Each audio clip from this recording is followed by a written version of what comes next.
Good morning, guys, and welcome to Unique Not Different with me, Shamla. And before I begin, I just want to say good morning to Mr. Hollis Gilbert from St. Mary's, Moruga. He tunes into TTT every morning and also tunes into my segment every single week. So good morning, and I hope you're watching. So today I have Miss Shahira Ali, who is a self-advocate and the founder of Autistically Blessed. As you all know, this is Autism Awareness Month. So today she is going to talk as an accomplished young woman who is autistic. She's going to talk about some of her journey as well as misconceptions as it relates to autism. So good morning, Shahira. How are you doing? Good morning, Shamla, and also to everyone tuned in. Good morning. So let's begin. You have Aspergers Syndrome, right? And Aspergers Syndrome, I know there are many, well, not many, there are few persons with Aspergers Syndrome in the world that is highly successful, right? So what is the difference between Aspergers Syndrome as opposed to being just autistic?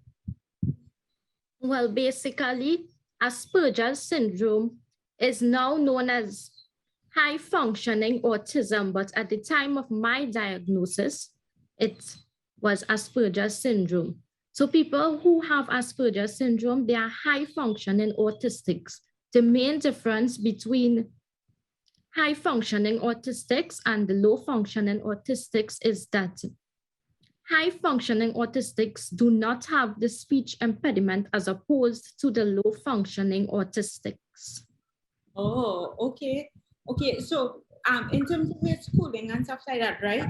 And going into schooling and stuff and having a high functioning autism, right? What was your journey like in terms of education and then enrolling into mainstream society? The journey at school was absolutely terrible. It was not easy at all. I encountered a lot of bullying. And the thing is, the students were not sensitized about autism, and there were even some teachers who told the kids that nothing was wrong with me because I don't look autistic.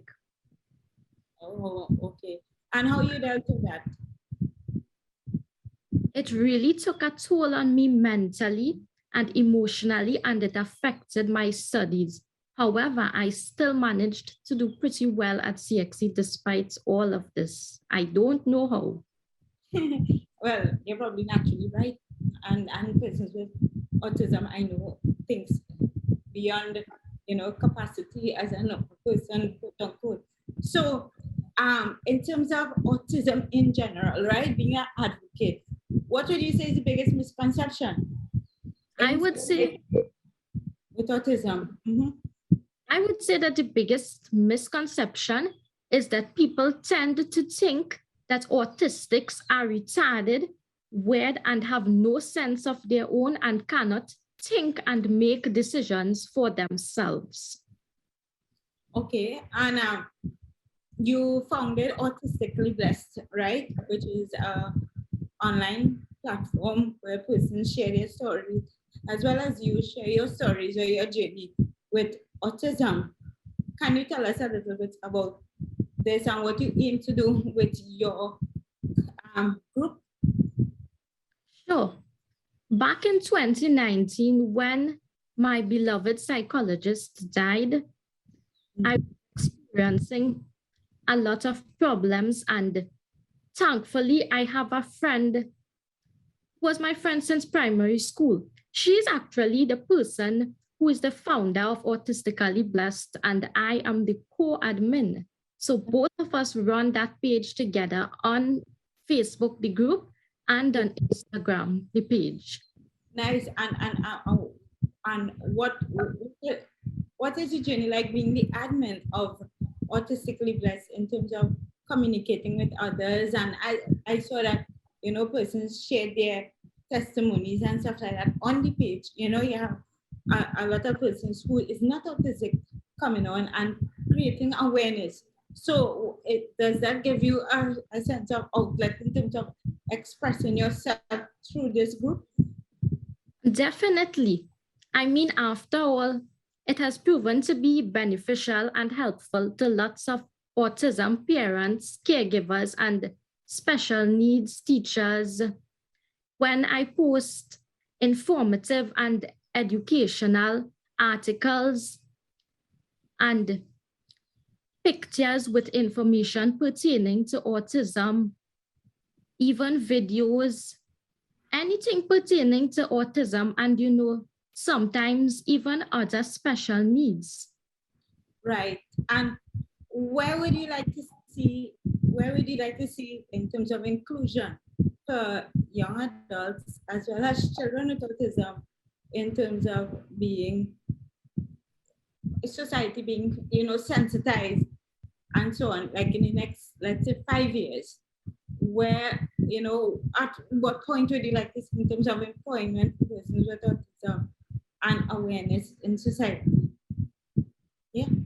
To begin with, in terms of inclusion, I would like to see autistic children be included and integrated into mainstream school and having sufficient special aids to assist them when needed and without being criticized and ridiculed and having to be told by school officials that they cannot deal with them.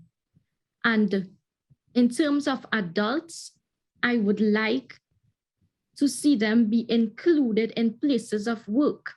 I mean, for some reason, people have this idea that if persons are autistic, means that they cannot work because they may not be able to function in the environment, which is absolutely not true. The whole thing about it is that people who they interact with need to be sensitized about autism and speak to them if necessary and find out their triggers. And they will be a great success. After all, autistics are very meticulous. They have great observational skills. They have superior memories and strict adherence to routine. So that will make them excellent to be at workplaces. Very good. I totally agree with that. Interacting with young adults with autism. To end off, right?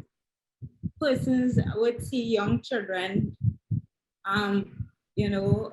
behaving a certain way in public, and they would automatically think that child is not is misbehaving, right? What advice or what would at the end of what would you tell persons in society when they come across a child with autism? Yeah. I would tell persons in society to refrain from making derogatory remarks when you see someone having a meltdown in public places. And if you do not know what's wrong, feel free to ask a question like the parent or the caregiver or whoever is with the child. And when you get a response, then you will know and understand better what's happening. So, and just to quickly, where would we find your Facebook page? Can you tell us the name of your Facebook page and your Instagram page? The name of the Facebook page is Autistically Blessed. In order to find it, the first thing you have to type in is the green heart, and then it will show up because there are a number of pages with the same name. And on Instagram, it's all common letters, autistically.blessed. Very good.